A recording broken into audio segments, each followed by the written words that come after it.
فرمایا لڑکی والوں کو یہ حق نہیں کہ وہ لڑکے کے بارے میں یہ کہیں کہ یہ تو غریب ہے، ہم اس کو کیسے دیں۔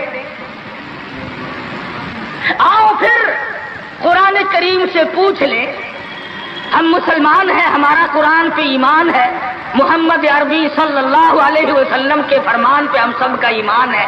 آؤ قرآن سے پوچھیں کہ لڑکا لڑکی کی جب شادی کرنے کی نوبت آئے تو کیا دیکھنا چاہیے، کیا ڈھونڈنا چاہیے، کیا تلاش کرنا چاہیے۔ قرآن کریم سے ہم نے پوچھا کیا بنگلہ دیکھے، فرمایا نہیں۔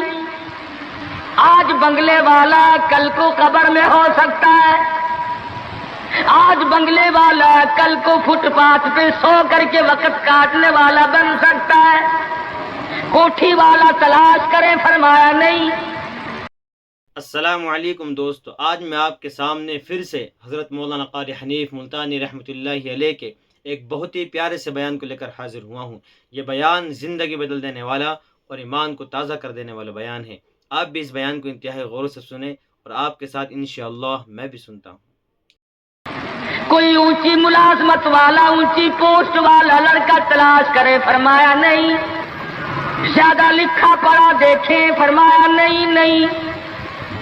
دھن دولت والا دیکھیں، نہیں۔ کاروبار والا تلاش کریں، فرمایا نہیں۔ لڑکی بھی اسی طرح سے مالدار کی تلاش کریں، فرمایا نہیں۔ دولت مندوں کی تلاش کریں، نہیں۔ پھر اے اللہ کے قرآن تو ہمیں بتا، ہم کیا معلوم کریں، کیا دیکھیں، کیا سنبھالیں، کس چیز کی تلاش کریں۔ فرمایا وَلَا تَنكِحُوا الْمُشْرِكَاتِ حَتَّى يُؤْمِنَ۔ نعرہ تکبیر۔ فرمایا لوگوں اگر مجھ خدا سے پوچھتے ہو، میرے قرآن سے پوچھتے ہو، میرے نبی سے پوچھتے ہو، تو میں تو تمہیں ایک پہچان بتاؤں گا، ایک واقعہ بتاؤں گا، ایک نظریہ بتاؤں گا، ایک کیفیت بتاؤں گا۔ تمہیں سب سے پہلے یہ دیکھنا پڑے گا وَلَا تَنكِحُوا الْمُشْرِكَاتِ حَتَّى يُؤْمِنَ۔ اگر لڑکی مشرکہ ہے، شرک کرتی ہے، الہ العالمین شرک تو کرتی ہے مگر مالدار بڑی ہے۔ اے پروردگار عالم شرک تو کرتی ہے لیکن خوبصورت بڑی ہے۔ فرمایا وَلَأَمَةٌ مُؤْمِنَةٌ خَيْرٌ مِّن مُّشْرِكَةٍ وَلَوْ أَعْجَبَتْكُمْ۔ قرآن خود کہتا ہے مشرکہ لڑکی چاہے تمہیں مالدار نظر آئے، چاہے تمہیں خوبصورت لگے، اعجبتکم قرآن کے الفاظ ہیں، تمہیں عجیب معلوم ہوتی ہو، تمہیں اس کے انداز، اس کی چال، اس کی ڈھال، اس کی رفتار، اس کا سونا چاندی تمہیں بہت بڑی چیز دکھائی دیتی ہو۔ فرمایا اسی طرح سے لڑکے کا وَلَا تُنكِحُوا الْمُشْرِكَاتِ حَتَّى يُؤْمِنُوا وَلَعَبْدٌ مُؤْمِنٌ خَيْرٌ مِّن مُّشْرِكٍ وَلَوْ أَعْجَبَكُمْ۔ الہ العالمین لڑکا شرک تو کرتا ہے مگر مالدار بڑا ہے، لڑکا شرک میں تو ڈوبا ہوا مگر خوبصورت بڑا ہے۔ قرآن کا اعلان سنو، پیغام سنو۔ فرمایا شرک سے بچنا، سب سے پہلے لڑکے لڑکی کا عقیدہ دیکھنا، اگر عقیدہ صحیح ہوگا تو بات بنے گی، اگر غلط عقیدے کی لڑکی آ گئی خاندان کا بیڑا غرق کر دے گی۔ عادی ہو گئے فسق و فجور کی زندگی میں، اپنے آپ کو محو رکھنے کے عادی بن گئے، نام کے مسلمان رہ گئے، کام کے مسلمان قبروں میں چلے گئے۔ آج مردوں کو بھی عورتوں کو بھی تعجب ہوتا ہے۔ اس نے کہا بھائی آج یہاں کیا بات ہے کہ جی شادی ہوگی، کہ یہ تو جلسہ ہے۔ شادی میں تو کسی فلمی ایکٹریس کا ناچ گانا بجانا ہونا چاہیے، اور تمہارے یہاں کراچی میں تو فلمیں دکھانی شروع کر دی۔ ساری دن دولت کی بات ہے اور کچھ نہیں۔ ہماری اگر بات آج نہیں سنتے تو وقت آئے گا کہ یاد کرو گے۔ بڑوں کو ہم نے سیدھا ہوتے دیکھا، جب مصیبت کا چکر پڑتا ہے جب پریشانیوں کا ازدحام آدمی کے اوپر ہوتا ہے ہوش نہیں آتا، پھر آدمی مسجد کا رخ کرتا ہے، لمبی لمبی دعائیں مانگتا ہے۔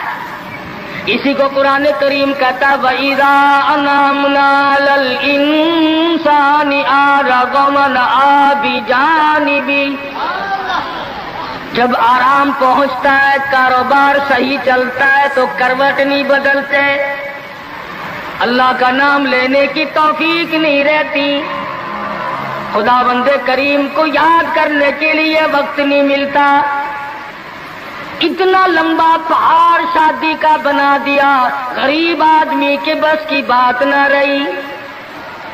قرآن کریم کہتا ہے بادشاہت موجود ہو، دولت موجود ہو، سارا کاروبار صحیح چلتا ہو، وَإِذَا أَنْعَمْنَا عَلَى الْإِنسَانِ أَعْرَضَ وَنَأَىٰ بِجَانِبِهِ،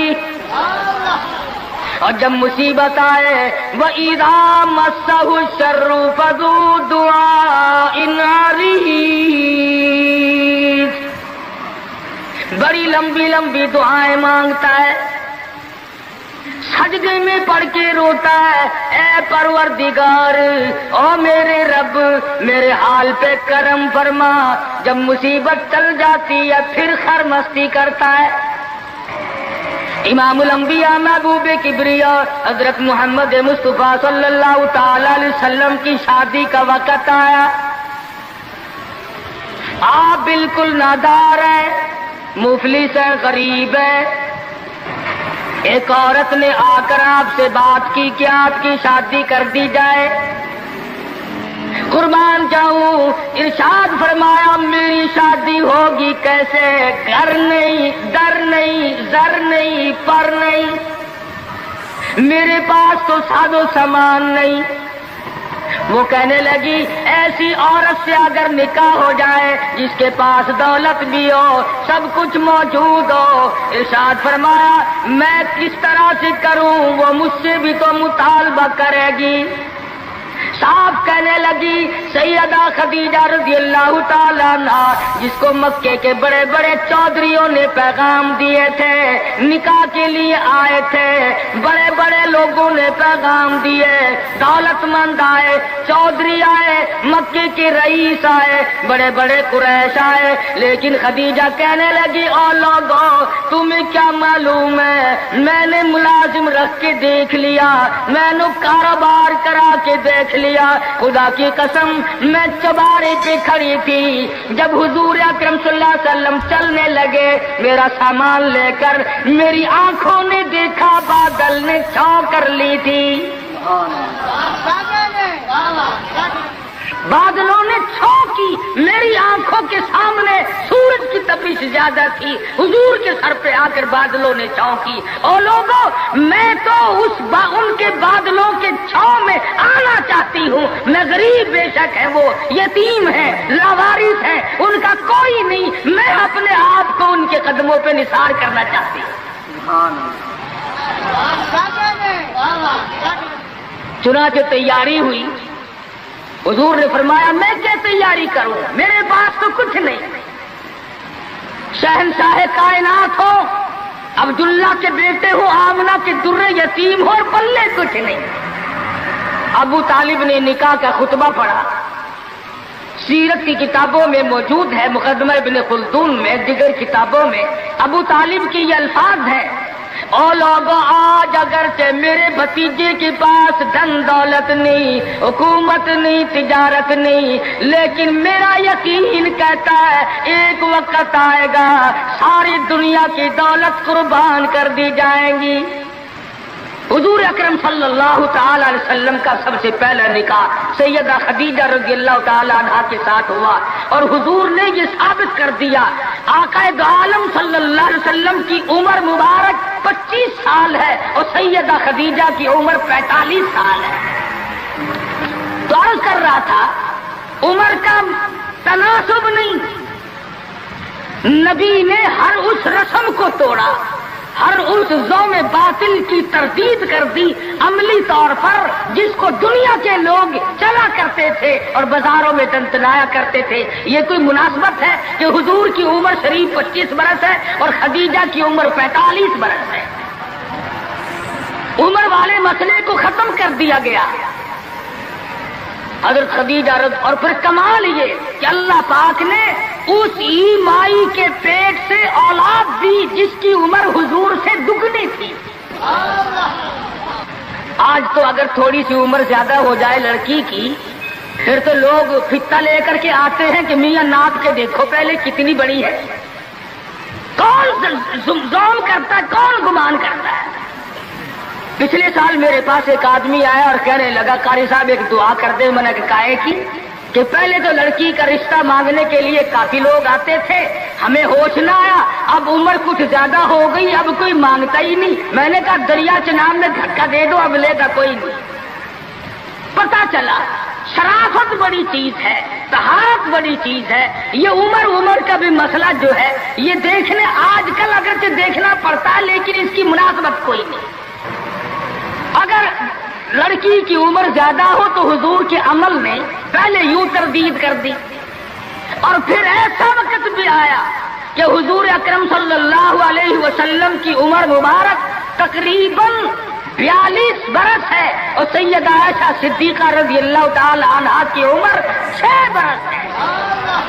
حضور کے عمل نے اس بات کو بھی توڑ دیا کہ اگر لڑکے کی زیادہ عمر ہو جائے تو کوئی بات نہیں، سنت کے خلاف نہیں ہے، شریعت کے خلاف نہیں ہے۔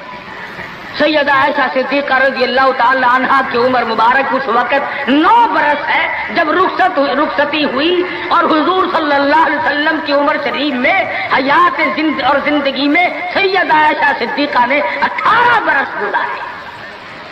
تو میں عرض کر رہا تھا سیدہ خدیجہ رضی اللہ تعالی عنہا کا جب انتقال ہو گیا تو بچیوں کا تمام دیکھ بھال، نگرانی اور سارا اہتمام حضور کے گلے میں آ پڑا۔ آپ بڑے پریشان ہوئے، غرض کہ آپ نے اپنے عمل سے یہ سارے کے سارے زندگی کی جتنی رسومات تھی ان سلم کے بارے میں قرآن کریم نے صراحت کے ساتھ فرما دیا، وَوَجَدَكَ عَائِلًا فَأَغْنَىٰ۔ اور میرے نبی، ہم نے خدیجہ کے مال کے ساتھ آپ کو بے نیاز اور مستغنی بنایا۔ خدیجہ رضی اللہ تعالیٰ عنہ مکے کی تاجرہ تھی، مکے کی رئیسہ تھی، مکے کی بہت بڑی دولت مند تھی، لیکن گھر میں حضور کے آ کر پھر یہ ہاتھ نہیں رکھا یہ دولت میری ہے، یہ مال میرا ہے، حضور کے سپرد کر دیا۔ اور میرے آقا میری جان بھی، میرا دل بھی، میرا ایمان بھی، میرا مال بھی، سارے کا سارا آپ کے حوالے۔ سیرت کی کتابوں میں موجود ہے، حضور نے فرمایا خدیجہ عورت ذات ہے، میرے حوالے مال کرے گی، کل کو ختم ہو جائے گا، پچھتائے گی۔ عرض کرنے لگی میرے آقا آپ چاہے ایک دن میں ختم کر دیں میں اوف نہ کروں گی۔ چنانچہ دوسرے ہی دن حضور اکرم صلی اللہ علیہ وسلم نے محض چند دنوں میں جتنی خدیجہ کی دولت تھی ساری مکے کے غریبوں میں تقسیم فرما دی۔ سیدہ خدیجہ کے عمل نے اس بات کی بھی تردید کر دی کہ جب تم شادی ہو کر کے آ گئی ہو تو تم بھی اور تمہارا مال بھی سب اس کے سپرد ہے۔ حضور صلی اللہ علیہ وسلم نے اپنی 11 شادیاں فرمائی اور 4 بیٹیوں کی شادیاں فرمائی۔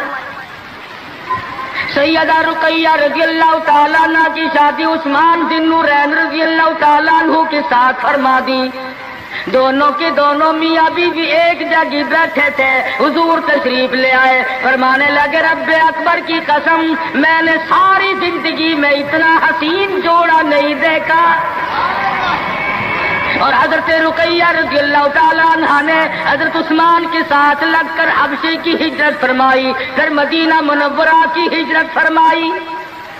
اس لیے قرآن کریم نے فرما دیا یا ایھا الناس، اے لوگوں، او انسانوں، او آدمیوں، او مردوں، اے عورتوں، اتقوا ربکم، ڈرو اپنے پروردگار سے۔ کس معاملے میں ڈرے، کن حالات میں ڈرے، کیا کرتے ہوئے ڈرے؟ ربکم الذی خلقکم من نفس واحدۃ وخلق منها زوجها وبث منهما رجالا كثيرا ونساء۔ اے لوگوں، ڈرو اس پروردگار سے، تمہیں ایک آدمی سے اور ایک عورت سے پیدا کیا گیا، یعنی آدم علیہ السلام سے اور حضرت حوا سے تمہیں پیدا فرمایا پروردگار عالم نے۔ اس لیے قرآن کریم کا مطلب کیا ہے، مقصد کیا ہے، منشا کیا ہے یوں ڈرانے سے، کس لیے ڈرا رہے ہیں؟ خداوند عالم فرماتے ہیں اگر تو امیر آدمی ہے، لڑکی غریبوں کی ہے تو مجھ سے ڈر جا۔ یہ عیب نہ بنا کہ لڑکی غریب کی ہے، میں امیر ہوں، کیوں؟ میں وہ بے نیاز ہوں، شام کو سوئے لکھا پتی، صبح کو اٹھے تو ٹکڑوں کا محتاج۔ میں ایسا بھی کر دیتا ہوں، شام کو سوئے بادشاہ، صبح کو اٹھے تو جیل کی کوٹڑی میں پڑا۔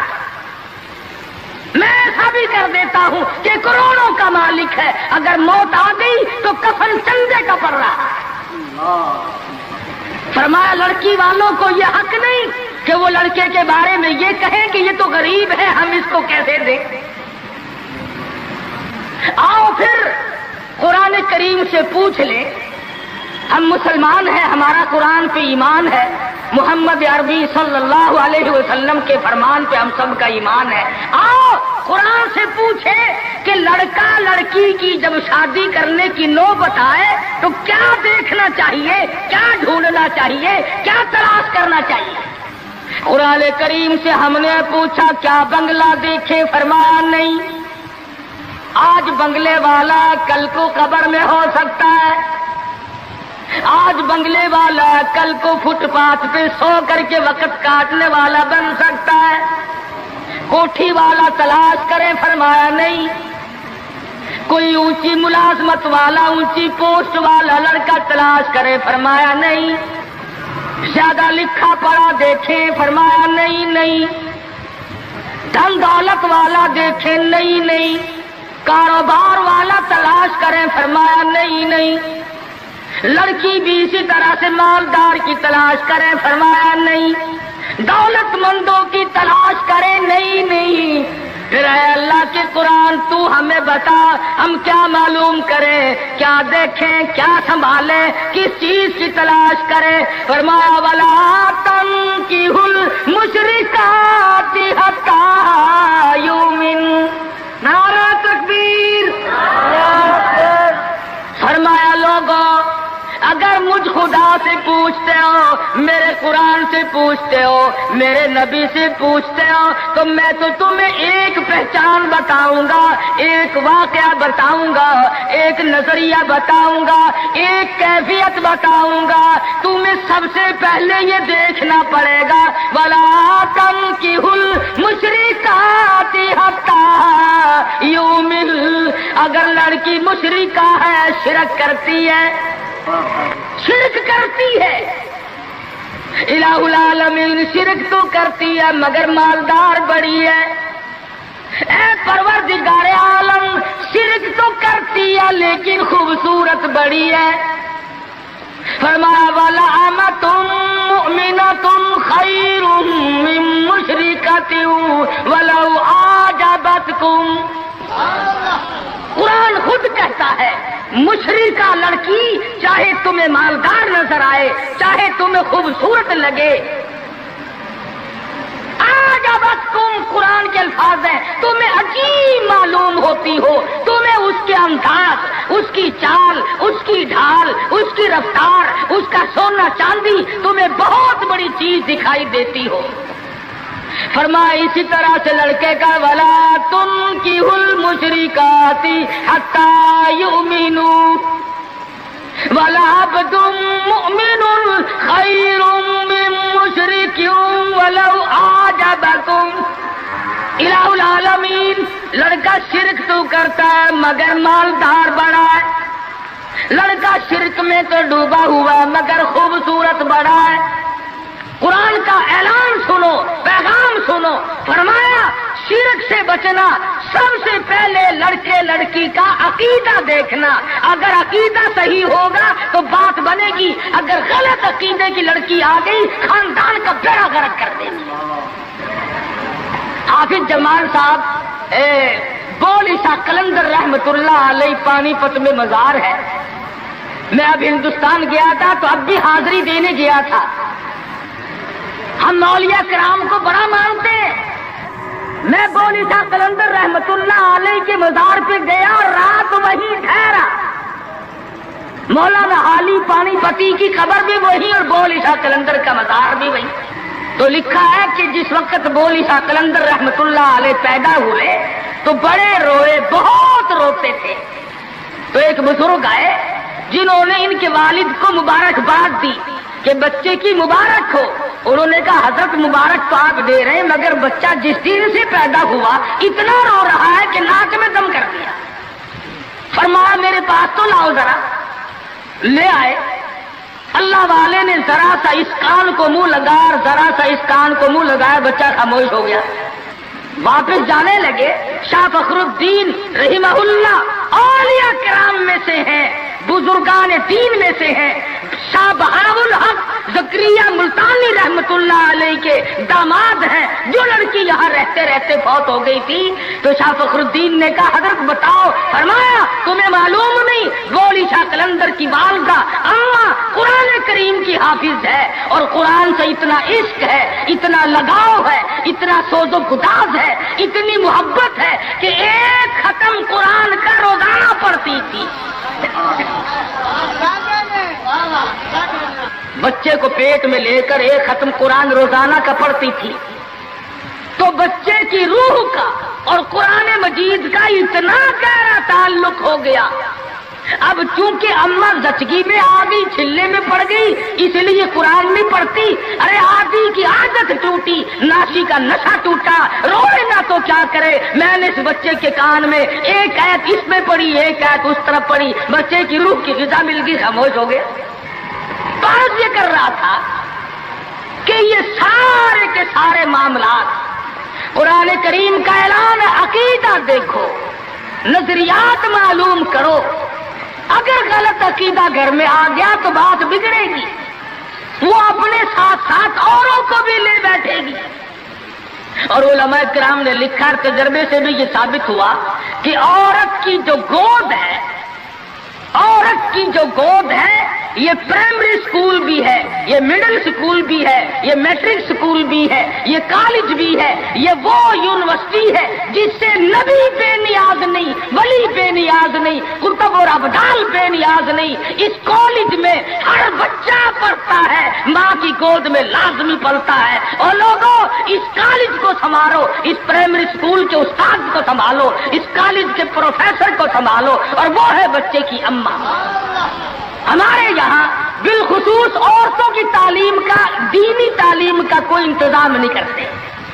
بچپن میں چھوٹی چھوٹی بچیاں مسجد میں وقت بے وقت گئیں اور قرآن کریم پہ انگلی پھیر لی. مٹھائی تقسیم ہو گئی کہ آج پروین کا قرآن ختم ہو گیا. نہ اسے عقیدے کا پتہ، نہ اسے نظریے کا پتہ، نہ اسے یہ معلوم کہ میں مسلمان ہوں اور مجھ پہ کن چیزوں کا فرض منصبی جو ہے وہ لاگو ہوتا ہے. لعلہم یتذکرون. میرا کام ہے تمہیں قرآن کی آیتیں کھول کھول کے سمجھا دینا. اب عقل پکڑو یا مت مار لو، وہ تمہاری مرضی. تو فرمایا اتقوا ربکم الذی خلقکم من نفس واحدہ. او لوگوں غرور نہ کرو، تکبر نہ کرو، یوں نہ کہو میرا لڑکا خوبصورت نہیں، ہماری لڑکی بڑی خوبصورت ہے، بہت ممکن ہے شام کو سوئے حسن والی صبح کو اٹھے تو آنکھوں سے جواب مل جائے. اس لیے کالے گورے کی بات کو لانا یہ بھی خدا کی خود پہ اعتراض ہے، اور مالدار غیر مالدار کی بات کرنا یہ بھی خدا بند عالم کے اعتراض ذات پہ اعتراض ہوگا. فرمایا الذی خلقکم من نفس واحدۃ وخلق منها زوجها وبث منهما رجالا کثیرا ونساء. ایک آدم کی اولاد، ایک حوا کی اولاد، کسی کو کسی طرح کا فخر کرنے کی اجازت نہیں، کسی کو کسی طرح کا غرور کرنے کی اجازت نہیں، کسی کو کسی پر فوقیت جتانے کی اجازت نہیں. ہاں فرمایا ان اکرمکم عند اللہ اتقاکم ان اللہ علیم خبیر. تقوی، پرہیزگاری، اللہ اللہ کرنا، اللہ کی حضور میں زیادہ سجدے کرنا، یہ ایک رحمت ایسی ہے جو آدمی کو اونچا کر دیتی ہے. علماء کرام نے لکھا ہے مکہ معظمہ میں اللہ پاک مسلمان کو زیارت نصیب فرمائے بیت اللہ شریف کی. آمین بھی نہ کہی ہو، عقیدے میں آمین بھی مہنگی ہو گئی ماشاءاللہ، اور ساری چیزیں تو مہنگی ٹھیک ہے، چلو تمہارے یہاں آمین بھی مہنگی ہو گئی، کیا کہنے تمہاری سبیتوں کے.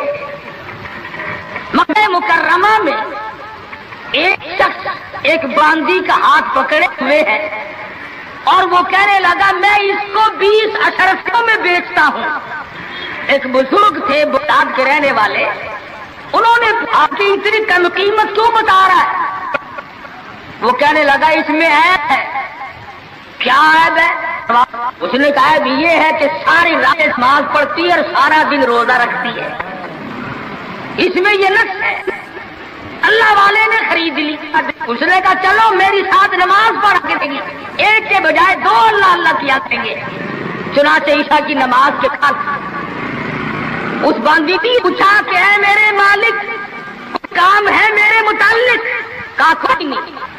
لکھ دو ہے کہ عشاء کی نماز کے بعد مصلی پہ کھڑی ہوئی تھی، صبح کی آزاد ہو گئی، قرآن پڑھتی رہی ساری عمر، اور جب دن آیا تو کہنے لگی اللہ والے تم بغداد میں رہتے ہو، کچھ قرآن سنو.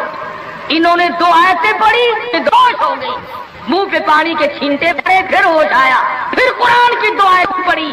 سورت حدیث پوری نہ پڑھ سکے تھے، ایک ہماری اور جان دے. کیسا ذوق تھا، کس قسم کی محبت تھی اللہ پاک جانوں سے، اور کیا ایمان تھا کہ قرآن کریم کی شہید ہو گئی. کوئی تلوار شہید ہوگا، کوئی لوہا شہید بنے گا، کوئی پتھر کھا کے مرے گا، ڈوب کے مرے گا، کوئی آگ میں جل کے مرے گا، کوئی ایکسیڈنٹ میں مرے گا. یہ اللہ والی خدا کا قرآن سن کے مرے گا. آج ہمیں یہ بات کہاں نصیب ہے؟ حضور اکرم کہو صلی اللہ علیہ وسلم نے صحابہ کرام کو نکاح کی سنتوں کی تعلیم دی. ہمارے یہاں تو اتنا بکھیڑا بنا دیا کہ اب سنتوں کی تاریخوں کو کوئی پوچھتا ہی نہیں. حالانکہ خدا مند عالم روزہ اپنی قدرت کے تماشے دکھاتے ہیں. ابھی ہفتہ نہیں ہوا ایک بس فیصلہ سے بارات لے کر کے چلی اور ایک بس لاہور سے بارات لے کر کے چلی. شیخ پورے کے قریب تصادم ہوا، 9 آدمی ایک طرف سے، 7 آدمی ایک طرف سے، 13 آدمی موقع پہ مر گئے. دلہا بھی، دلہے باپ بھی، ماں بھی، بھائی بھی، سارا خاندان ختم ہو گیا. کیا پروگرام لے کر کے چلے ہوں گے، کیا ارادے لے کر کے چلے ہوں گے کہ یہ خوشی منائیں گے. لاہور کے جس محلے میں دلہن آنا تھا ہم اس محلے میں ٹھہرے ہوئے تھے، سجا رکھا ہے، یہاں مسحری بچھائی ہے، یہاں سامان رکھیں گے، یہاں فریج رکھا جائے گا، یہاں پنکھے رکھے جائیں گے، یہاں پر تمام مہمان ٹھہریں گے. خود قسم انتظار ہے سامان کا، اور کچھ دیر کے بعد 7 آدمیوں کے چھیچڑوں اور گٹھڑیوں کی گٹھڑیاں بن کے آئیں. اس لیے ہمیں ہر حال میں اللہ کے قہر اور غضب سے ڈرنا چاہیے. ڈرتے نہیں. ہمارے ملتان میں ایک بہت بڑے ٹرانسپورٹ نے اپنی بچی کی شادی کا پروگرام بنایا تو برات بھی بہت بڑی آنی تھی، بڑے گاجے ہو رہے تھے اور بڑا ٹھیٹر تماشا کھانا پکانا. اچانک ٹیلی فون کہ شور کوٹ کے پاس ٹکر ہو گئی، ساری کار ختم ہو گئی، جس میں لڑکا تھا وہ بھی ختم ہو گیا. ہاتھوں کی لکیر دیکھ کر لوگ تقدیر بتاتے ہیں. ساری عمر قرآن پڑھنے کے بعد اپنی تقدیر کا پتہ نہیں. میں کہتا ہوں کہ نبی کو اپنی تقدیر کا علم نہیں کہ صبح کیا ہوگا. رسول کو علم نہیں، وقت کو علم نہیں. اور یہ فٹ پاتھ پہ بیٹھ کر لوگوں کے ہاتھوں کی لکیر دیکھ کر تقدیر بتاتے ہیں. جب پر یقین کیا جاتا ہے. ہم ہیں مسلمان. ایک مرتبہ لاہور میں فٹ پاتھ پہ بیٹھا ہوا آدمی لوگوں کے ہاتھوں کی لکیر دیکھ رہا تھا اور تقدیر بتلا رہا تھا. بڑے لوگ کھڑے تھے، اچھے خاصے بڑے لوگ. کسی کو کہتا تھا تجھے بڑی اونچی ملازمت ملے، بہت اونچی پوسٹ پہ تو جائے گا. بس بابو جی اکڑے جاتے تھے، کیا کرنا بس کیوں جی گورنر سے کم تو نہیں ہوں گا نا. لوگ پیسے بھی دے رہے تھے اور تقدیر لکھ رہے تھے. ہم مجمع میں کھڑے تھے. میں نے اپنے دوستوں سے کہا کہ یار آؤ ذرا ہم بھی دیکھیں تقدیر بتانے والا تو ایسا ہے. اور مجمع میں سے آگے کو نکل کر میں نے بھی آگے ہاتھ کر دیا. لگا سائی جی ذرا دیکھو میری تقدیر شادی ہے کہ نہیں. اور بدبخت اچھی طرح دیکھی بھی نہیں. میرا ہاتھ جھٹک کر کے کہنے لگا نہیں تیری شادی نہیں ہوتی. اور میں کہا کھوتے تیرے باپ کے آپ کے بچے کھیل رہے ہیں. تجھے کیسے معلوم ہو گیا کہ شادی نہیں ہونی؟ البتہ اگر تو دوسری شادی کے بارے میں کہتا ہے تو بات اور ہے. اس کا کھیل ختم ہو گیا. غلط چیز غلط عقیدے کی طرف بہت جلدی لوگ بھاگ جاتے ہیں. صحیح بات کی طرف محمد عربی صلی اللہ علیہ وسلم نے لوگوں 23 برس قرآن سنایا، فرمان بتایا، صحابہ کرام کا لشکر تیار کیا، ان کی زندگیوں میں انقلاب برپا کر دیا. ارے ٹوٹ کے جو مسلمان کہلاتے ہوئے آج نہ نبی کی صورت ہے، نہ نبی کی سیرت ہے، نہ نبی کی سنت ہے، نہ نبی کا طریقہ ہے. ارے آج تک کسی عورت نے ہم سے یہ نہیں پوچھا کہ ہمیں فاطمۃ الزہرا کا لباس تو بتاؤ. آج تک کسی مائی نے ہم سے یہ نہیں پوچھا خدیجہ کا لباس بتاؤ. کوئی ماں بہن آج تک یہ پوچھ نہیں رہی ایسا صدیقہ رضی اللہ تعالیٰ عنہا کا لباس بتاؤ، ام حبیبہ کا لباس بتاؤ، ام سلمہ کا لباس بتاؤ، رقیہ ام کلثوم زینب کا لباس بتاؤ. کون پوچھے؟ کرنا ہو تو پوچھے. مدنی کریم صلی اللہ تعالی علیہ وسلم نے صحابہ کرام کی زندگی میں انقلاب برپا کر دیا. شادیاں حضور سے پوچھ کے کرتے ہیں. خدا کی قسم وہ شادیاں کتنی متبرک ہوں گی، کتنی برکت والی ہوں گی جن میں حضور نکاح پڑھانے کے لیے تشریف لاتے تھے. صحابی ہے مدنی کریم صلی اللہ علیہ وسلم کا، غریب ہے، نادار ہے، شکل کا بھی ایسا ہی ہے، چھوٹے سے قد کا صحابی ہے مگر حضور کا دیوانہ. دریائے کرم جوش میں آیا، فرمایا جلیبی تم نے شادی کی کہ نہیں؟ عرض کیے یا رسول اللہ میری شادی کون کرے، غریب ہوں، نادار ہوں، مفلس ہوں. فرمایا جا فلاں صحابی کے پاس چلا جا، اس کے پاس لڑکی ہے، میری طرف سے جا کے پیغام دے دے. اس نے پیغام دیا، منظور ہو گیا، بڑا خوشی خوشی آیا، آ کے کہنے لگا کالی کملی والے صلی اللہ علیہ وسلم میرا کام بن گیا، میرا گھر بسے گا، میری چوک بسے گی، میرا گھر آباد ہوگا، مگر میرے پلے کچھ نہیں. فرمایا جا عثمان غنی سے 300 درہم قرض لے لے، تیرا قرض میں محمد الرسول اللہ ادا کروں گا. وہ کتنے خوش نصیب ہوں گے لوگ جن کی امداد شادی میں حضور فرمائے اور ضامن بن رہے. عثمان غنی کی خدمت میں گئے رضی اللہ تعالی عنہ کہ مجھے حضور نے بھیجا ہے 300 درہم قرض دے دے. حضور نے مانگا ہے، حضور ضامن ہے صلی اللہ علیہ وسلم. 300 لے کر کے بازار گیا، کچھ کپڑا خریدا، کچھ برتن لیے، کچھ ساد و سامان بنایا، جھوپڑی کی تیاری کی. اتنی دیر میں مدینے میں اعلان ہو گیا انفروا فی سبیل اللہ، اور مسلمانوں آؤ میدان میں. کفر نے اسلام کو للکارا ہے، تیار ہو جاؤ لڑائی کے لیے۔ کیسے ذہن بنا دیے تھے مدنی کریم صلی اللہ علیہ وسلم نے، جو کسی کے فرمان پہ مار کھائی جائے بڑی لذت آتی ہے۔ صحابی حضور کی خدمت میں نہیں جاتا اور میرے آقا جہاد میں جاؤں یا شادی کروں، آپ مجھے حکم دیں جو فرماؤ گے کروں گا۔ حضور کی خدمت میں نہیں جاتا، شادی کا پروگرام خود بخود ملتوی کر دیتا ہے۔ اسلام کی عظمت بڑی شے ہے، شادی کے مقابلے میں کوئی شے نہیں۔ زیور واپس کر دیے، کپڑا واپس کر دیا، برتن واپس کر دیے، گھوڑا تلوار لی، میدان جہاد میں سب سے آگے جا کے ٹکرا گیا اور زخم کھا کر شہید ہو رہا ہے۔ حضور میدان جہاد میں تشریف لائے، فرمایا میرا دیوانہ شادی میں مصروف ہوگا۔ کسی نے جواب دیا نہیں، فجرحت جرحن شدیدا، یا رسول اللہ ہمارے ماں باپ آپ پہ قربان ہو جائیں، وہ پیچھے نہیں، وہ تو 80 کے قریب زخم کھائے ہوئے نڈھال پڑا ہے۔ تلواروں تیروں کے 80 کے قریب زخم آئے۔ رحمت دو عالم صلی اللہ علیہ وسلم کا دریائے کرم جوش میں آیا، فرمایا اٹھا کر کے جلدی میرے پاس لے آؤ۔ صحابہ اٹھا کے لائے، رحمت والی گود میں سر رکھ دیا۔ اور لوگوں، کوئی اسپتال میں دم توڑے گا، کوئی ایکسیڈنٹ میں مرے گا، کوئی بیوی بچوں کے سامنے تڑپ تڑپ کے مرے گا۔ خدا کی قسم یہ صحابی کتنا خوش نصیب ہے، رحمت للعالمین کی رحمت والی گود میں دم توڑ رہا ہے۔ نعرہ تکبیر، نعرہ صحابہ۔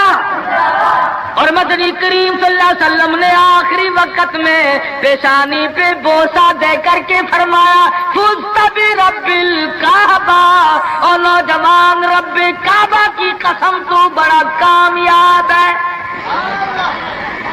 حضور کی گود میں دم توڑ رہا ہے، کیا خوش نصیب ہے، دیدار کرتا ہوا جا رہا ہے رحمت دو عالم کا۔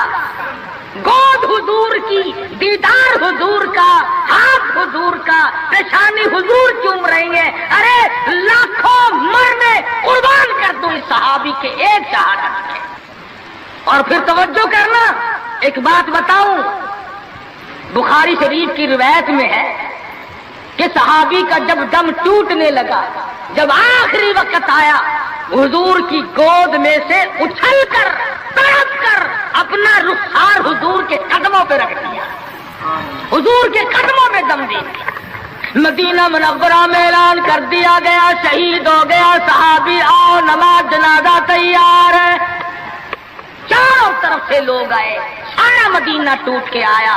جب جنازہ لے کے چلنے لگے، ابو ہریرہ نے دیکھا کہ مدنی کریم صلی اللہ علیہ وسلم اپنے قدم مبارک بچا بچا کر کے رکھ رہے ہیں، جیسا کہ کانٹوں سے بچایا جاتا ہو، روڑوں سے بچایا جاتا ہو۔ ابو ہریرہ نے پوچھا میرے آقا اینٹ نہیں، روڑا نہیں، پتھر نہیں، آپ کس چیز سے قدم مبارک بچا رہے ہیں؟ فرمایا اس صحابی نے شادی والی عمر بھر کی تمنا، عمر بھر کی حسرت کو، عمر بھر کے ارمان کو، عمر بھر کی آرزوؤں کو حضور کے لائے ہوئے اسلام کی عظمت پہ قربان کر دیا۔ حضور فرماتے ہیں انی ارا مالا ترا، میں تمہیں کیا بتاؤں، اس کا جنازہ پڑھنے کے لیے آسمان سے 4000 فرشتہ آیا ہوا ہے۔ سنت کی اتباع بہت بڑی چیز ہے۔ مدنی کریم صلی اللہ علیہ وسلم نے اپنی بیٹیوں کی شادیاں کر کے صاف صاف بتا دیا کہ یہ طریقہ کار ہے، اس سے زیادہ اور کوئی حقیقت نہیں۔ سیدہ فاطمہ الزہرا رضی اللہ تعالی عنہا کی شادی کا وقت آیا، یہی رجب کا مہینہ ہے۔ ابو بکر صدیق رضی اللہ تعالی عنہ اور فاروق اعظم کو بلایا، فرمایا تمہیں پتا ہونا چاہیے فاطمہ الزہرا سیانی ہو گئی ہے، میں نے نکاح کرنا ہے، مشورہ دو کس سے کروں؟ سبحان اللہ، نبی کے وہ مشیر بھی کتنے خوش نصیب ہیں کہ حضور اپنی بیٹی کے بارے میں بھی صدیق اور فاروق سے صلاح فرما رہے ہیں، مشورہ لے رہے ہیں۔ دونوں کے دونوں نے صاف فرمایا کہ علی سے بہتر کوئی نہیں۔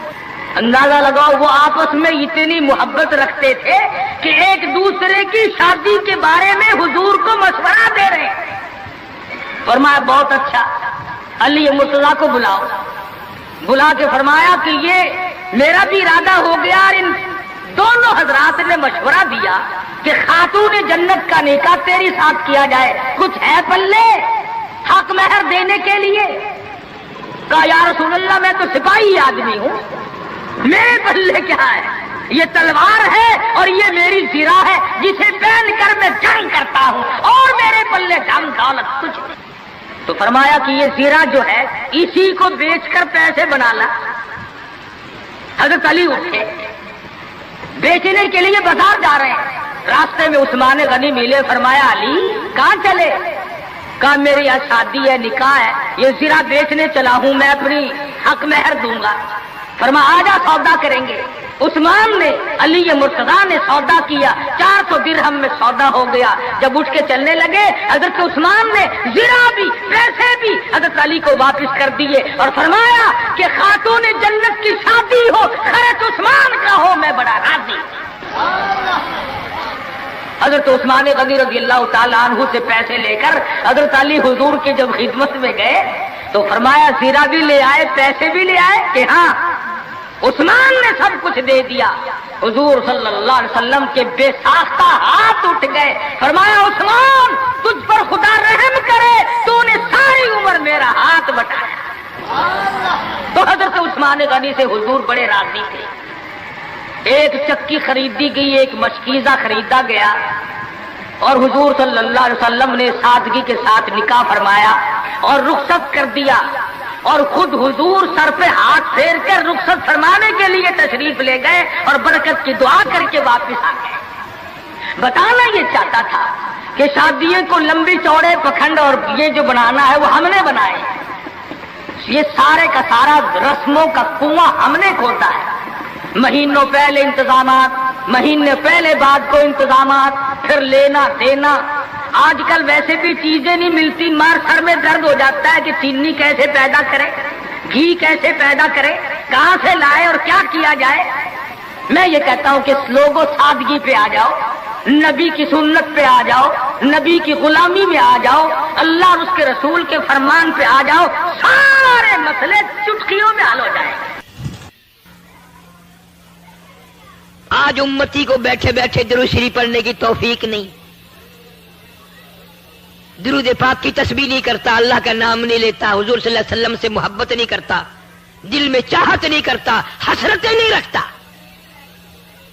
آدم علیہ السلام کا آخری وقت ہے، حضرت شیش علیہ السلام کو بلایا اپنے بیٹے کو، اور بلا کے فرمایا بیٹا جب بھی کوئی ضرورت پڑے، کوئی حاجت ہو، کوئی مشکل ہو، اللہ سے مانگنا،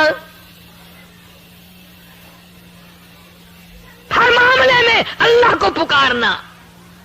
اللہ یہ حاجت روا ہے، اللہ یہ مشکل کشا ہے، سب کی بگڑی بنانے والا وہ ہے کہ اچھا ابا جی۔ اور فرمایا دعا کے اخیر میں اول میں ایک ایک دفعہ درود شریف پڑھنا۔ حضرت محمد کریم صلی اللہ علیہ وسلم کی ذات اقدس پہ شیش علیہ السلام نے پوچھ لیا ابا جان دعا مانگنا، تو سمجھ میں آ گیا یہ کون ہے جن کی ذات پہ آپ درود شریف پڑھنے کے لیے فرما رہے ہیں۔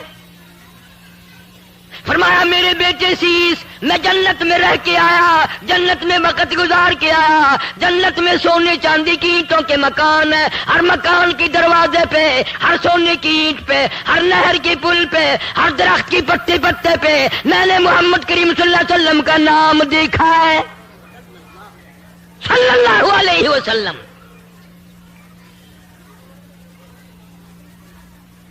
پھر نبی کریم صلی اللہ علیہ وسلم نے حضرت علی شیر خدا رضی اللہ تعالیٰ عنہ کو بلایا اور بلا کے فرمایا حق مہر دینے کے لیے کیا چیز ہے؟ نے کہا جی میرے پلے کچھ نہیں۔ فرمایا یہ زرہ جو ہے زنجیروں کی کڑیاں جوڑ جوڑ کر ایک کرتا بنایا جاتا تھا، وہ پہن کر پہلے زمانے میں جنگ کرتے تھے، تلوار اثر نہ کرے، تیر اثر نہ کرے۔ فرمایا اے علی یہ زرہ تو تیرے پاس ہے؟ انہوں نے کہا ہاں جی یہ تو ہے، کہ یہی بیچا۔ بازار میں گیا، آگے ایسا کاروباری ملا، ایسا وپاری ملا ایسا آڑتی ملا، ایسا دکاندار ملا، جناب سیدنا عثمان رضی اللہ تعالیٰ عنہ۔ پوچھا اے علی بازار میں کیسے خوش خوش پھر رہے ہو؟ کہ آج میری شادی ہے خاتون جنت سے اور یہ زرہ بیچنے آیا ہوں، آؤ سودا کریں گے۔ حضرت عثمان نے سودا کر لیا، 480 درہم میں سودا ہو گیا۔ جب حضرت علی اٹھ کے جانے لگے پیسے بھی دے دیے اور زرہ بھی واپس دے دی، اور یوں فرمایا علی نبی کی بیٹی کا سارا خرچہ عثمان دے گا، سارا خرچہ میں ادا کروں گا، اور جو بھی خرچہ ہوگا میرے ذمے آیا۔ آج تو کسی کی شادی پہ 2 روپے پھینک آئے قیامت تک یاد رکھتا ہے، 5 روپے اگر دے آئے نوندرا یاد رکھتا ہے۔ تمہیں آج تک پتا نہیں شادی کا سارا خرچہ حضرت عثمان نے دیا؟ یوں ہی تو نہیں غنی کا لقب دیا مدنی کریم صلی اللہ علیہ وسلم نے۔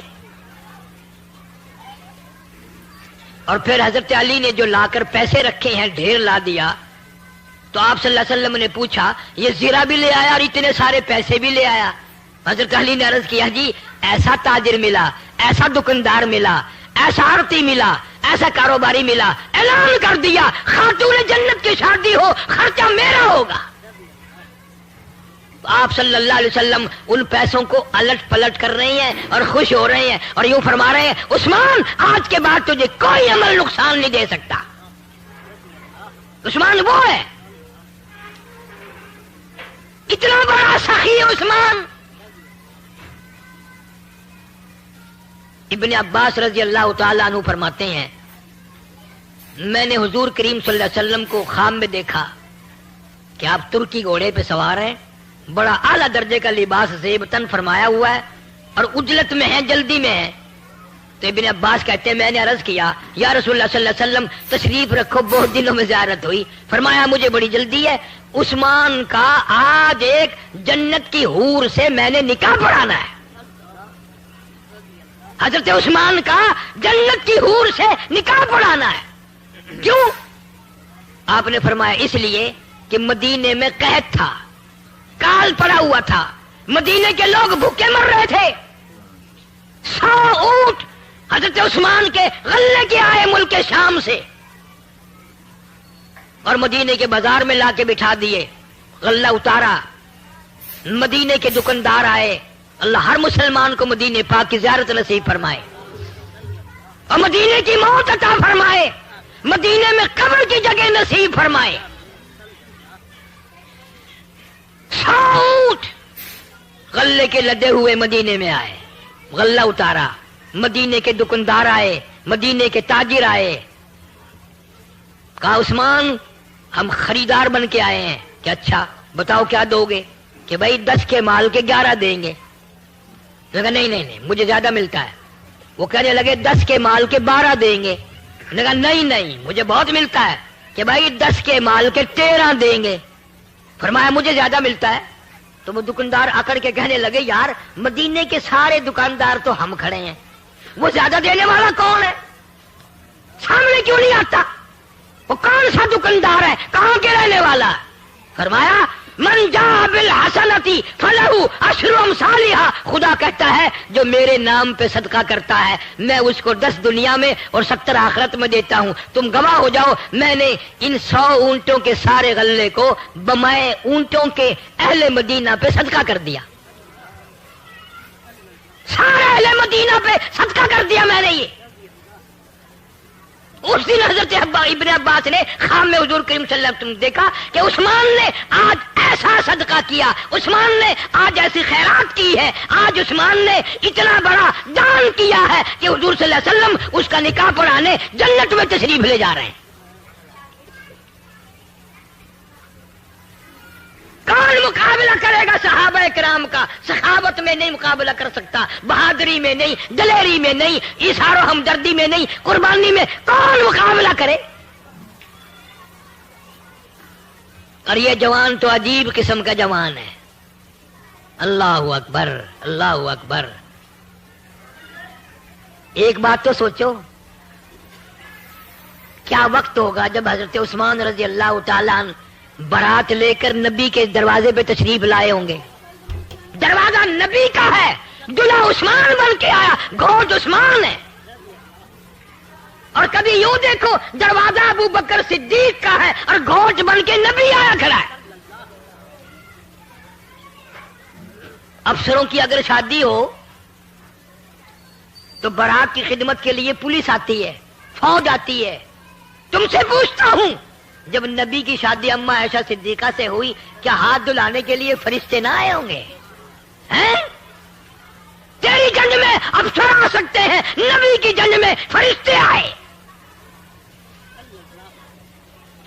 کون جان سکتا ہے کہ اس دن کیا مقام ہوگا اور آسمانوں پہ کتنی خوشی منائی گئی ہوگی جس دن مدنی کریم صلی اللہ علیہ وسلم ابو بکر کے دروازے پہ دلہا گوٹ بن کے آیا، عائشہ صدیقہ کو پرنانے آیا.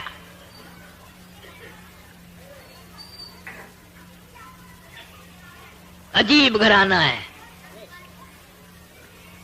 ساری زندگی گزر گئی، چٹی داڑھی ہو گئی، قبر میں چلے گئے، نبی کے گھر کی پہچان نہ ہوئی. نبی کے در کی پہچان نہ ہوئی. نبی صلی اللہ علیہ وسلم کے مرتبے کی، صحابہ کرام کے مقام کی پہچان نہ ہوئی.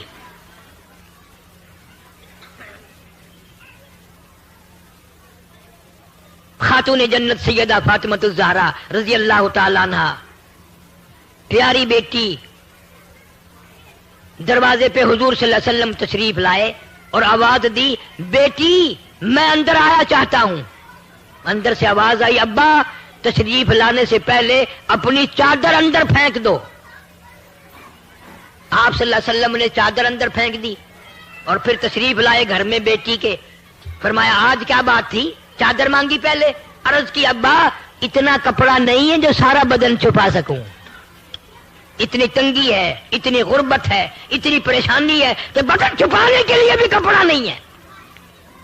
مدنی کریم صلی اللہ علیہ وسلم کی لختی جگر نے مصلی پہ کھڑی ہو کر نماز کی نیت باندھی، دڑام سے گر پڑی، پھر نیت باندھی، پھر گر پڑی، پھر نیت باندھی، پھر گر پڑی. حضور صلی اللہ علیہ وسلم نے پوچھا بیٹی کیا بات ہے؟ عرض کی ابا آج تیری لختی جگر کا 4 دن کا فاقہ ہے. دریائے کرم جوش میں آ گیا. فرمایا مسلح تو اٹھا. مسلح اٹھا کے کیا دیکھتی ہے؟ جانماز کے نیچے کی زمین، ساری زمین سونے کی بن گئی. فرمایا جتنا چاہے سونا اٹھا لے، مگر قیامت میں حساب دینا پڑے گا. تم ہوتے یا میں ہوتا گڈڑی بند لیندے او ڈٹھا ویسے قیامت دا حساب و کتاب. ہوں تو سونا مار گھنو کم آسی، اساں بھوک مردے پئے ہیں تو کو قیامت دے حساب دی پئی ہے. خاتون جنت فاطمہ الزہرا رضی اللہ تعالی عنہا نے قسم پروردگار کی سونے کے اوپر تھوک دیا، مسلح ڈال دیا. ابا جان فاقے منظور ہے، تنگی منظور ہے، قیامت کا حساب و کتاب منظور نہیں. آخری وقت ہے. فاطمہ الزہرا رضی اللہ تعالی عنہا کا حضرت علی کو بلایا اور بلا کے فرمایا علی شیر خدا میری ایک وصیت ہے، میری ایک نصیحت ہے. میرا اگر انتقال دن میں ہو جائے، میری موت اگر دن میں آ جائے، جنازہ پھر بھی رات کو اٹھانا. کیوں؟ فرمایا زندگی میں غیر محرم کی نظر مجھ پہ نہیں پڑی، میرا دل چاہتا ہے میرے جنازے پہ بھی غیر کی نظر نہ پڑنے پائے. نبی کی بیٹی کا طریقہ دیکھ، جنت کے سردار کا طریقہ دیکھ، حسنین کریمین کی اماں کا طریقہ دیکھ، حضرت علی رضی اللہ تعالیٰ عنہ کی گھر والی کا طریقہ دیکھو.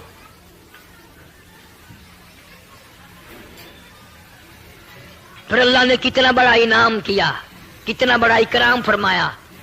شاہ عبد العزیز محدث دہلوی رحمت اللہ علیہ لکھتے ہیں قیامت کا میدان ہوگا، پرسرات لگی ہوگی، 500 سال کا سفر اس پل سرات کی چڑھائی ہے، اور 500 سال کا سفر برابری ہے، اور 500 سال کا سفر لہائی، 1500 سال کا سفر ہے. شاہ صاحب لکھتے ہیں پیغمبر گزریں گے، رسول گزریں گے، نبی گزر رہے ہوں گے، صحابہ کرام گزریں گے، قطب گزریں گے، ابدال گزریں گے، بڑے بڑے ولی گزر رہے ہوں گے. قیامت کے میدان میں ایک فرشتہ اعلان کرے گا یا معاشر الانبیاء والاولیاء یغضوا من ابصارکم، او آدم صفی اللہ، اے نوح نجی اللہ، اے ابراہیم خلیل اللہ، اے اسماعیل ذبیح اللہ، اے موسیٰ کلیم اللہ، اے ایوب علیہ السلام، اے یوسف علیہ السلام، تمام رسول بھی، نبی بھی، پیغمبر بھی، کتب بھی، ابدال بھی، اپنی نگاہوں کو نیچی کر لو، فاطمۃ الزہرا پلسرات سے گزرنے والی ہے، آنکھیں بند کر لو، نبی کی بیٹی پردہ دار پلسرات سے گزرنے والی ہے۔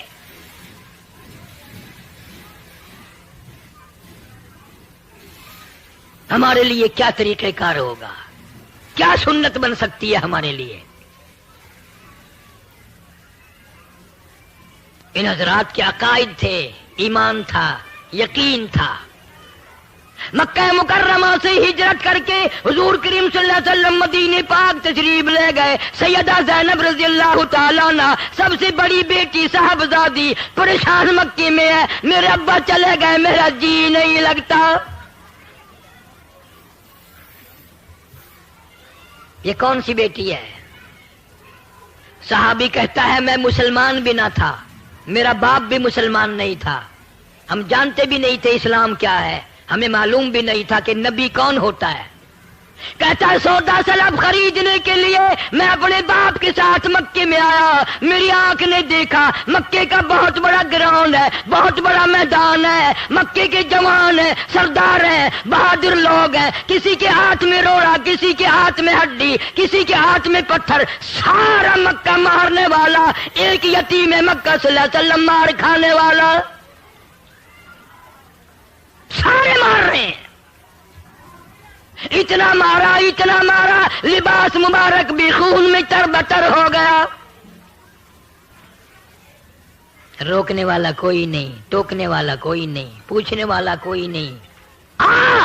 میں تجھے بتاؤں، ارشاد فرمایا 23 برس میں ایک ٹائم بھی ایسا نہیں جو میں محمد صلی اللہ علیہ وسلم نے پیٹ بھر کے کھانا کھایا ہو۔ خدا کی قسم، 2 پتھر بھوک کی وجہ سے پیٹ پہ باندھ کر اللہ کے نبی نے قرآن کی تلاوت فرمائی ہے۔ آج تم ہزاروں نعمتیں کھا کر، ہزاروں نعمتیں پی کر، ہزاروں نعمتیں گلے کے نیچے اتار کے اللہ کے قرآن کی زیارت کو بھی تیار نہیں۔ قرآن کا دیدار بھی تمہیں نہیں چاہیے، زیارت بھی تمہیں نہیں چاہیے۔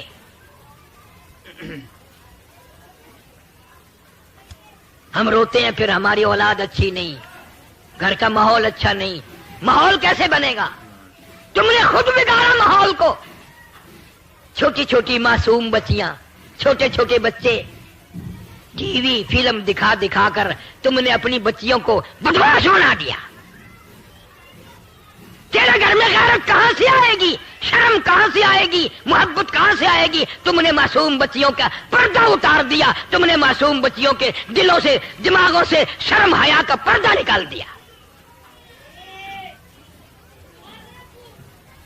کون تمہیں سمجھائے گا؟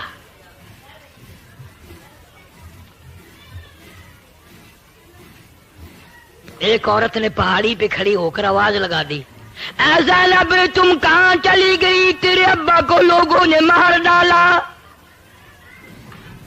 سیدہ زینب دوڑی ہیں، پانی کا پیالہ لے کے آئی ہیں، میرے ابا کو پیاس لگی ہوگی، پانی پلاؤں گی۔ دوڑی دوڑی آئی، زمین پہ پانی کا برتن رکھ کے ابا کو لپٹ گئی۔ او مکے والوں، امام الانبیاء کو نہ مارو، شہنشاہ کائنات کو نہ مارو، دو جہان کے سردار کو نہ مارو۔ او مکے والوں، اللہ نے قرآن میں جس چہرے انور کی مکھڑے کی قسمیں کھائی ہے، اس مکھڑے پہ پتھر نہ مارو۔ مکے والے شرما کے چلے گئے۔ حضور کریم سارے زور سے کہہ دو صلی اللہ۔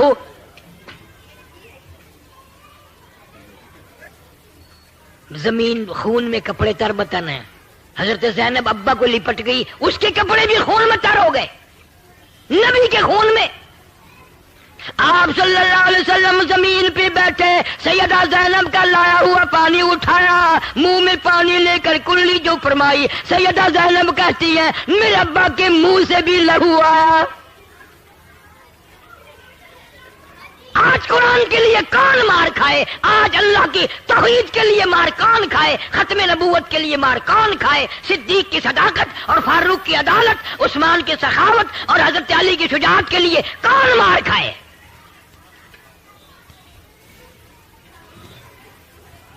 حضرت زینب رضی اللہ تعالیٰ عنہ ابا سے پوچھنے لگی کیا جھگڑا ہے، کیا تنازع ہے؟ میرے ابا یہ لوگ کیوں مارتے ہیں، کیا وجہ ہے، کیوں مار پڑ رہی ہے، کتنی مدت ہو گئی؟ آپ نے فرمایا بیٹی زینب تیرا ابا ان کو جنت میں داخل کرانا چاہتا ہے، دوزخ سے نکال کر جنت الفردوس کا وارث بناتا ہے، تیرا ابا ان کو اللہ کا قرآن سناتا ہے، اس لیے مارتے ہیں۔ سیدہ زینب رونے لگی رضی اللہ تعالیٰ عنہ اور ہاتھ پکڑ کے کہنے لگی، پلہ پکڑ لیا، گھر تشریف لے چلو، امی جان سنیں گی، رقیہ بہن سنیں گی، ام کلثوم بہن سنیں گی، چھوٹی بہن فاطمہ سنیں گی، میں سنوں گی، یہ نہیں سنتے تو انہیں نہ سناؤ۔ فرمایا لگتے جگر میری بڑی مجبوری ہے، مجھے اللہ کا قرآن آیا وَأَنذِرْ عَشِيرَتَكَ الْأَقْرَبِينَ وَأَنذِرْ عَشِيرَتَكَ الْأَقْرَبِينَ۔ میرے اللہ نے حکم دیا میرے محبوب کریم صلی اللہ علیہ وسلم پتھر کھاتا جا، مار کھاتا جا، میرا قرآن سناتا جا۔ میری جان ختم ہو سکتی ہے، میں اپنی جان مکا سکتا ہوں، اللہ کا قرآن نہیں میں چھوڑ سکتا۔ آج ہم سب چیزیں چھوڑتے ہیں، اصل تو نماز نہیں پڑھتے، مرد عورت حج بھی کر لیتے ہیں، نماز نہیں پڑھتے۔ دیکھو کتنی گناہ کی بات ہے، بیت اللہ کی زیارت کی، حضور صلی اللہ علیہ وسلم کے روضہ اقدس کی زیارت کر کے بھی شرم آتا نہیں، نماز نہیں پڑھتے۔ اور اگر کوئی پڑھتا بھی ہے تو نمازی نہیں مرتا، بے نماز ہو کے مرتا ہے۔ 2 دن پہلے، 10 دن پہلے، 4 دن پہلے نماز کا بیڑا غرق کر دیتا ہے۔ میں تو بیمار ہوں، اسپتال میں ہوں، اسپتال میں نماز کیسی؟ اور یہ خیال نہیں آتا بہت ممکن ہے کہ میرا آخری وقت ہو، نماز تو پڑھتا پڑھتا جاؤں۔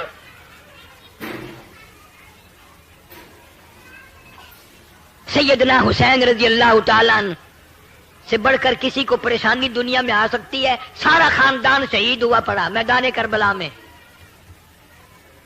حضرت علی اصغر سے لے کر قاسم ابن حسن تک سارا خاندان آنکھوں کے سامنے ڈھیر لگا ہوا ہے۔ وہ حسین پھر بھی نماز کا فکر ہے، پھر بھی نماز کی جستجو ہے، دعا مانگ رہے ہیں یا اللہ سجدے میں موت آئے، مجھے شہادت بھی چاہیے اور سجدہ بھی چاہیے، تیرے دربار میں سجدہ کروں گا، اس حال میں میری موت آ جائے۔ اس نے سارا خاندان ذبح ہوا پڑا دیکھ کے نماز نہیں چھوڑی۔ اور آج حاجی صاحب دکان پہ بیٹھے بیٹھے نماز نہیں پڑھتے، گھر پہ سوئے سوئے نماز نہیں پڑھتے۔ تجھے معلوم نہیں نا، تیرا قبر پہ یقین نہیں، تیرا قیامت پہ یقین نہیں، تیرا حشر پہ یقین نہیں۔ خدا کی قسم دنیا والے کہتے ہیں زمین میں 3 حصے پانی ہے، چوتھا حصہ زمین ہے۔ قیامت کی جب گھنٹی بجے گی خطرناک، صرف گھنٹی بجنے سے تمام سمندر میں، دریاؤں میں، ندی نالوں میں قطرہ باقی نہیں رہے گا، صرف خطرناک الارم سن کے قیامت کا۔ اتنا بڑا سمندر، اتنے دریا، اتنے ندی نالے، اتنے چشمے، اتنے کنویں سارے خشک ہو جائیں گے۔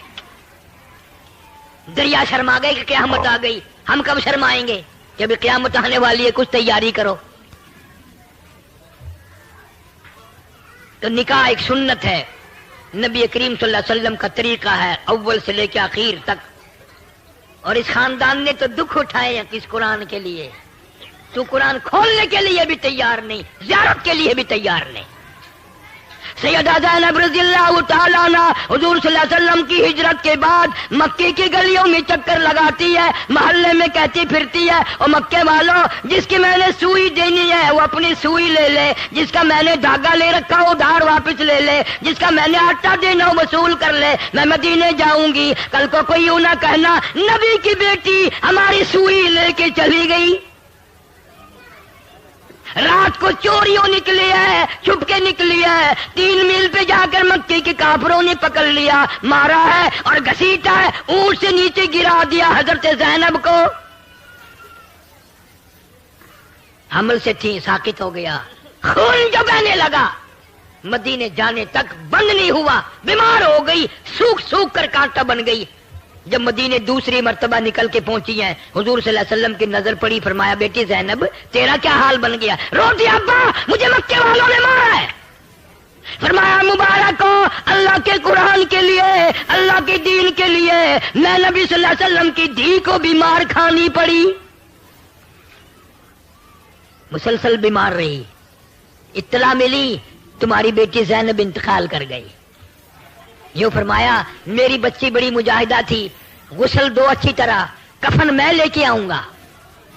اچھی طرح سے غسل دیا گیا، بتایا گیا، غسل دیا جا چکا۔ آپ ایک پرانی سی چادر لے کے تشریف لائے اور قریب کھڑے ہو کے فرمایا او میری بیٹی زینب میرے پاس یہ چادر ہے، میں تجھے کفن کے لیے دیتا ہوں، اس وقت تیرے ابا کے پاس اور کپڑا کوئی نہیں۔ شکریہ دوستو، امید ہے کہ یہ بیان آپ کو بہت پسند آیا ہوگا۔ قاری صاحب اپنے زمانے کے بہت بڑے مقرر اور بہت بڑے خطیب تھے، اور اس طرح کے قاری صاحب کے مزید بیان سننے کے لیے ہمارے چینل سے جڑے رہیں اور کمنٹ ضرور کریں کہ یہ بیان آپ کو کیسا لگا۔ چلیے ملتے ہیں اگلے بیان کے ساتھ۔